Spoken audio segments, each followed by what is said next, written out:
everyone, Carol is here to share lesson 5 learning. Previously I learned about the 8 doors. So coming to lesson 5, I learned about the other 2 key fundamentals, which is actually the 9 stars and the 8 gods. So what is important for the 9 stars is they talks about representation of the time factor in the human earth and heaven space.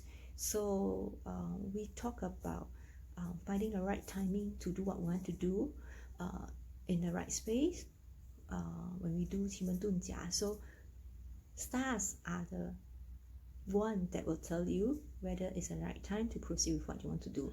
At the same time, the stars will also tell us about a person's unique quality so that it helps us to know a person's better.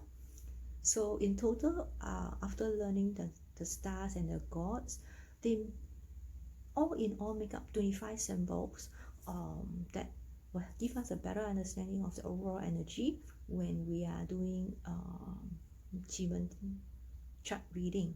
Yeah. So for the stars itself, technically there are actually 9 stars that I was introduced to, but one unique thing is this minister star called the Tianqing Xing that we don't focus so much on when we do divination. But when it comes to knowing a person's character, then the stars actually would tell us about this person being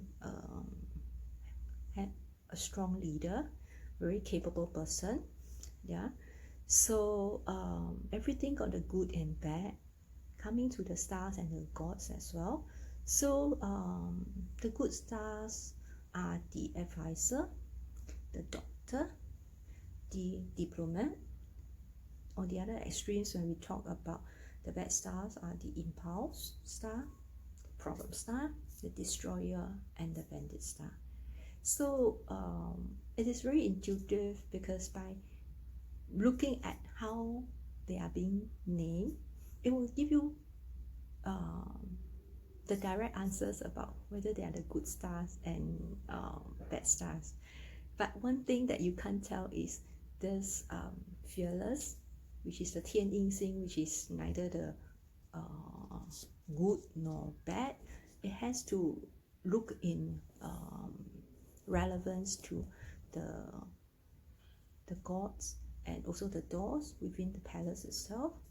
So what is important is there's always 2 sides to whatever we have seen. So sometimes it looks bad enough, but because of the interactions within the palace with the gods and the doors, what may seem good may not always be good. Similarly, when you actually look into palace relation itself, what seems good may not always turn out to be good as well.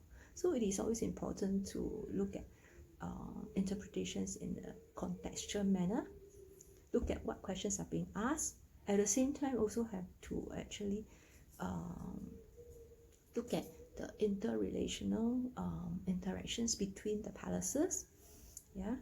So one thing that I have learned in lesson 5 is also the 8 gods itself. The 8 gods actually represents the mystery hands, the heaven, which are the unknown forces that is beyond explanation in the universe. So similarly, the 8 gods, there are actually 4 good ones and the 4 bad ones. So the good gods actually are represented by the leader, the partner, the 9th heaven, and 9th earth. The bad ones are represented by serpent, darkness, black tortoise, and the white tiger. So if you remember just now, I spoke about everything have 2 sides of the story. So coming to the gods itself, it is also the same, because for example, we talk about 9th heaven being a good stars, yeah, but when it actually comes to doing divination for health, and there is actually the death door and the 9th heaven appearing together, then it didn't really tell you a good thing, because when it comes to reading about health divination, you have a death door, you have a ninth heaven in the same palace. It does really tell you something about like something bad is going to happen to this person, and death may be coming very soon. Yeah. So another example is a bad stars, which is the darkness, Tai Yin.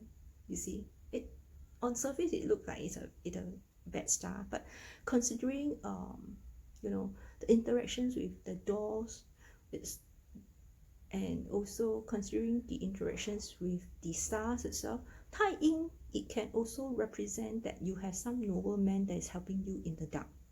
Yeah. So all this we don't represent too much information when they are reading individually, you know. But when they are put together in any of the charts, it does tell you very different and unique stories on their own. So one thing I pick up in lesson 5 is this keyword called synthesis, because each information comes in individual information which are valuable, but it doesn't tell you the full picture until we do this thing called synthesizing the different information that the stars, the gods, and the doors, which each of them bring to them within the palace. Then it will tell you the full stories. But remember, it's not just within the palace that will tell the story.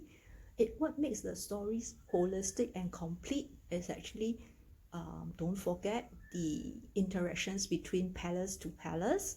Yeah, that is actually the last jigsaw that will makes your learning complete. Yeah. So to know more about that, go to the blog where I have a few case studies that you can actually look at how all the stars, the doors, and the gods actually interplay to give us stories to the different questions asked. So till then, take care. Bye bye.